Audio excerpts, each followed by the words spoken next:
కాకతీయుల కళా వైభవానికి కొత్త రూపం సంతరించుకోనుంది. కాకతీయులు నిర్మించిన రామప్ప ఖ్యాతి ఖండాంతరాలు దాటింది. ప్రపంచ వారసత్వ సంపదగా గుర్తించిన రామప్ప సరసన ఇప్పుడు జయశంకర్ భూపాలపల్లి జిల్లాలోని గణపురం మండలం కోటగుళ్లకు స్థానం దక్కింది. కోటగుళ్ల చరిత్రలో మొదటిసారి కేంద్ర ప్రభుత్వం నిధులు కేటాయించగా ఉమ్మడిగా రామప్ప దేవాలయ అభివృద్ధితో పాటు కోటగుళ్లకు అవకాశం కల్పించారు.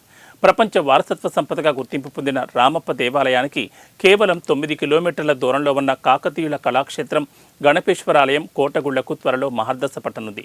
రామప్ప కోటగుళ్లతో పాటు గణప సముద్రం, సరస్సు, రామప్ప సమీపంలో ఉన్న ఇంచర్ల గ్రామాన్ని కూడా సాస్కీ పథకంలో చేర్చి కేంద్ర ప్రభుత్వం పెద్ద ఎత్తున నిధులు కేటాయించింది.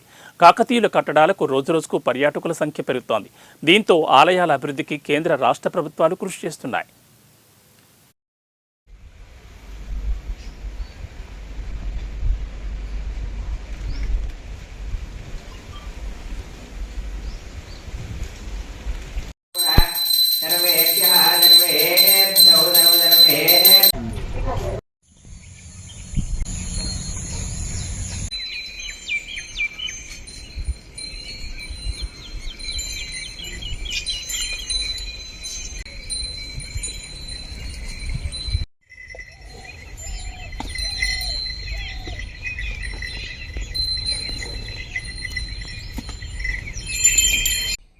తెలంగాణ రాష్ట్రం జయశంకర్ భూపాలపల్లి జిల్లా గణపురం మండల కేంద్రంలో క్రీస్తు శకం 1234లో రేచర్ల గణపతిరెడ్డి అనే సామంత ప్రభువు కాకతీయ సైన్యాధ్యక్షుడు ఈ గణపేశ్వరాలయాన్ని నిర్మించాడు.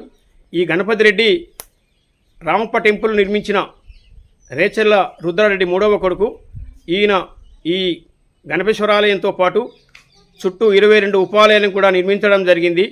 ఈ ఆలయం యొక్క వైభవపేతమైన ఈ ఆలయ కార్యక్రమాలను చూసి 1323లో ఉలక్ఖాన్ వరంగల్ దండయాత్రకు వచ్చినప్పుడు ఈ గణపురం కోటగుళ్ల వైభవాన్ని విని ఓర్వలేక ధ్వంసం చేయడం జరిగింది. అప్పటి నుంచి సుమారు 600 సంవత్సరాల వరకు ధూపదీప నైవేద్యాలు, పూజా కార్యక్రమాలు లేకుండా ఉన్నది. అయితే ఈ క్రమంలోపట 1930లో నిజాం ప్రభుత్వం ఏర్పాటు చేసిన పురావస్తు శాఖ తొలి డైరెక్టర్ గులాం యాజ్దాని అనే గొప్ప వ్యక్తి వచ్చి ఈ ఆలయాన్ని వెలుక్కు తీసుకొచ్చి అప్పుడు కొద్దిపాటి నిధులతోటి ఈ ఆలయాన్ని అభివృద్ధి పనులు ప్రారంభం చేసిండు. ఆ తర్వాత ఇక్కడ తదనంతరం వచ్చిన ప్రభుత్వాలు ఈ ఆలయం మీద ఎటువంటి దృష్టి పెట్టకుండా ఎటువంటి అభివృద్ధి చేయలేదు. అయితే అప్పుడప్పుడు మాత్రం విధించినట్టుగా ఏదో అట్లా చేసి కొద్దిపాటి నిధులతోటి పనులు చేసినా కూడా ఆ పనులు ఈ ఆలయ అభివృద్ధికి ఏమాత్రం ఉపయోగపడలేదు.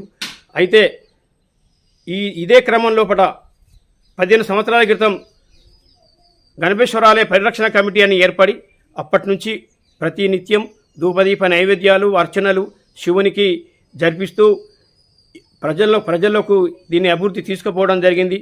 ఈ ఆలయంలో శివరాత్రి మహోత్సవం, కార్తీక అఖండ దీపోత్సవం ఇంకా తదితర కార్యక్రమాలు